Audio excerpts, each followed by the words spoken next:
The event today for ComPeer's is largely about gauging the view of the end investor, because obviously we work with the wealth management space on a day-to-day basis, but what is the communication like with actually talking to their clients? And quite often the case, obviously without the clients there is no industry. So what are their views, how have their attitudes to risk been changing? Obviously there's been quite a few major changes in the industry with the new pension and ISA reforms coming in next year. So do they know what is going to be happening? How has that been explained to them by the people which are managing their wealth? And also, what is the size of the wallet that they're not necessarily investing in this sector? So a lot of our speeches today are around the investor research, but also we've decided to get in some very good high-level guest speakers. So we have pension experts, we've got investment experts. Mark Sater at the end, he's recently been voted Fund Manager of the Year. So hopefully can cover a number of topics here within wealth management to make it a very interesting day for all.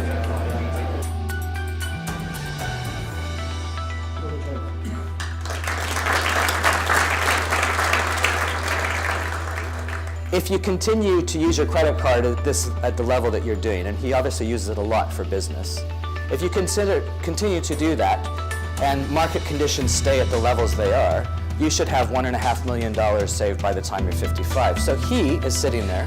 I think in 2015, the main challenge, both from a regulatory standpoint, also from the fundamentals of how the firms work in the wealth space, is that we really need to be able to make certain that we understand how we as firms are able to earn the trust that our clients have given to us in terms of managing their assets.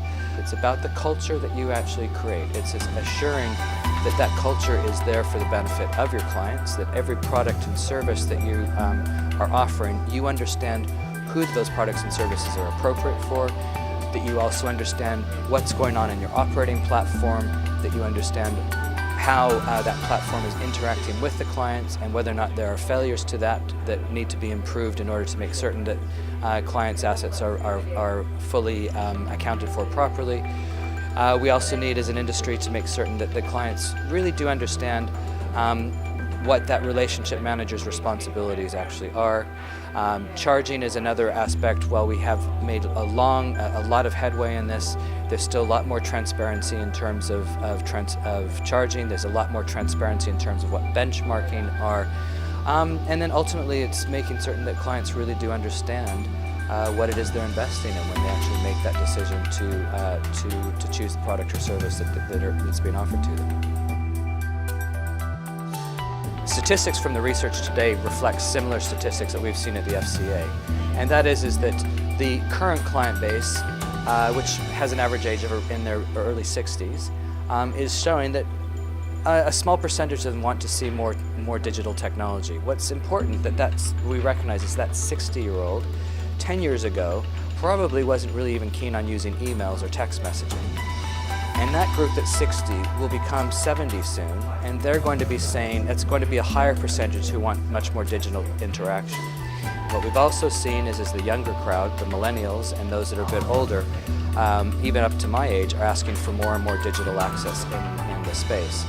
Ultimately, I think that the whole industry is going to be transforming itself, where you're going to see a much greater reliance on technology in this sector than we have up until now, possibly even down the road replacing some of the human contact that we have. It might not be in my lifetime or my professional lifetime, but it shouldn't surprise any of us to have to acknowledge that that's really where this industry might be actually going down the road. Slightly more warming subject. You look at the end of these customers very young, potentially got 70 years of custom there. But I think one thing we're starting.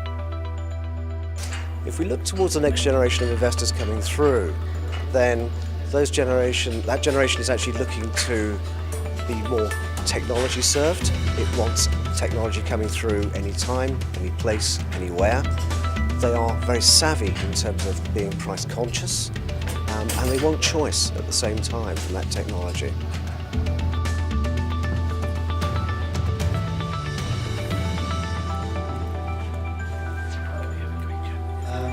The platforms all manage risk in their own different ways. At RateSetter, we've lent over £400 million, and no lender's ever lost a penny. because we provide a provision fund pot of cash that borrowers pay into, which exists to protect the lender. So it's very robust, and we manage it to ensure that the product is simple and safe for our customers to understand. I think different platforms have different ways of going around and solving this problem. Some of them will pay out a higher yield in exchange for some losses, with the view to that the lender ends up doing well.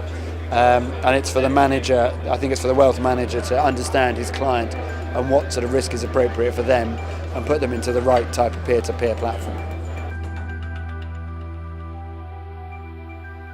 The default product. God knows who dreamed up that name for everybody to be expected to put their money into a default fund. Who wants to default on anything? But somehow or other that's the industry term and everybody lives with it. You don't think what the customer out there might consider. If you've got an advisor, they know, but the sort of mass market being told they need to have a default, no thank you. So what should the pensions industry do with this new freedom, with these new choices? Well, as I say, just completely rethink the way we have been considering it before. If auto-enrolment is a success, we won't get compulsory pension savings. If it's not a success, we will. Either way, tax relief is at risk. The changes for pensions are completely fundamentally reforming the way we think of and use pensions. The ISA changes are interesting because we can put a little bit more money into ISAs and they can invest in more things, but the pension changes are the real game changer. What I've been trying to explain today is the enormous opportunity that there is for the pensions industry to take advantage of these very radical changes. They require all the old thinking to be swept away and completely new thinking to be applied to pensions, whether it's the phase in which you're saving over your working life or the phase in which you might be trying to draw an income out of your accumulated pension savings. All of it changes the investment policy for the way in, the investment and products that you might need on the way out, and pensions can start to become more than just products. They can become also service oriented, perhaps building in some financial education, building in some provision for your family rather than just for yourself. Lifetime pension accounts where you're saving all the way through from birth to death and beyond, because your pension fund can now pass on free of inheritance tax and free of tax to the next generation as a pension for them too. And the main things that I'll be talking about today are communication. We'll also look at the types of pensions that people have and the value of them, and then we'll lead on to some opportunities for the sector. And there's a quote here from Peter Hargreaves, who said, after 4 decades in the savings industry, I have never seen anything so important for the stimulus in savings. So pretty exciting stuff for firms that respond to the changes appropriately.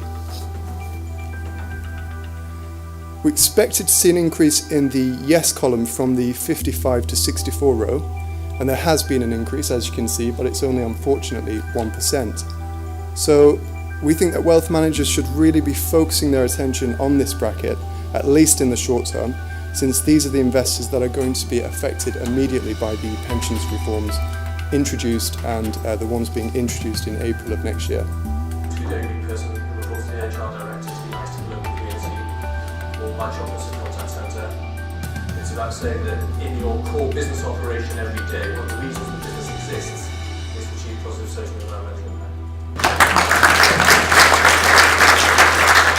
We're about a third of the way through the largest generational wealth transfer in history, and the money that is now being transferred going to the new generation is going to a generation that cares far more about social and environmental effects and not simply about financial return.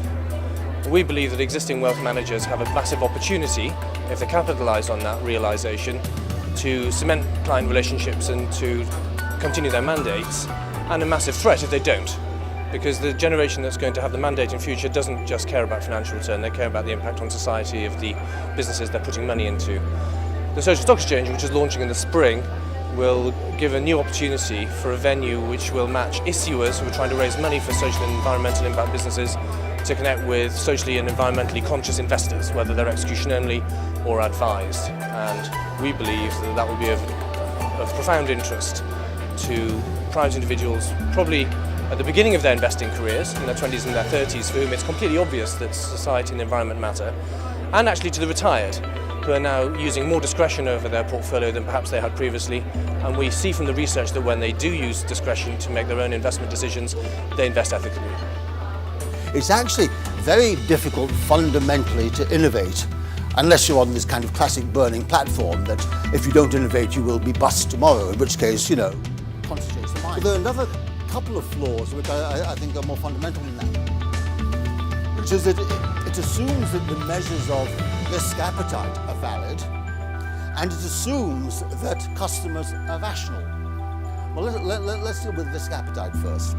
Well, what I was trying to do today in my talk was to get the industry to see itself as others saw it, so that, again, you know, they've been doing a lot to bring in new customers, but they're perhaps still not connecting the way they should, and they're perhaps not really getting inside the minds of their customers and potential customers to give them exactly the services they want.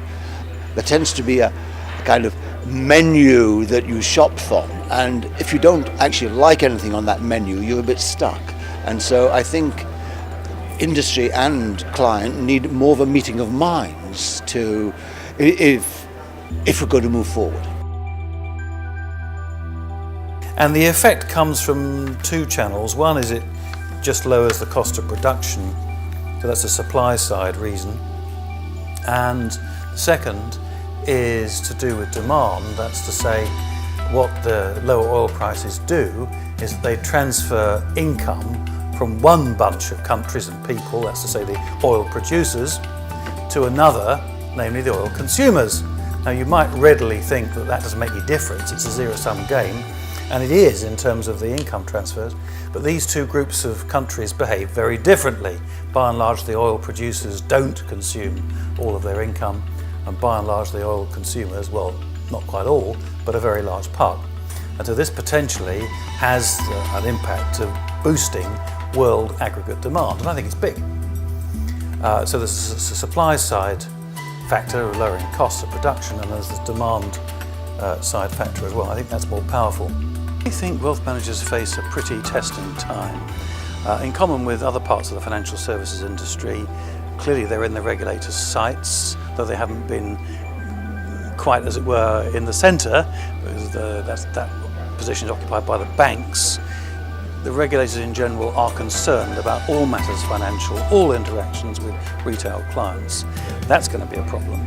Meanwhile, if I'm right in thinking that the returns environment is going to be pretty tight, that's, I think, going to put pressure on margins, because when clients don't get much of a return for their money, they look very hard at the costs and prices and charges that the industry levies. And in any case, I think those charges, by any objective standard, are pretty high. So I think the industry is going to be under a lot of strain. Having said that, there are some areas, I think, of real opportunity, particularly with regard to pensions. We've got now an ageing population. All the signs are that people are going to have a very long period of retirement for which they've made inadequate provision. And the industry is going to have to help, well, millions of people really, prepare for that, come to terms with it, deal with it. And there's a particular angle to that, which concerns residential property, because lots of older people, either about to retire or having retired, with very poor income levels or income prospects, are nevertheless sitting on a huge and very wealthy asset, that's to say, their homes. Now, we know it is possible to unlock that wealth at the moment, but not in a very effective or attractive or cost-efficient way. I think the big opportunity and the challenge facing this industry is to tackle that, to somehow or other make the means of changing accumulated wealth in residential housing into income to make that more attractive.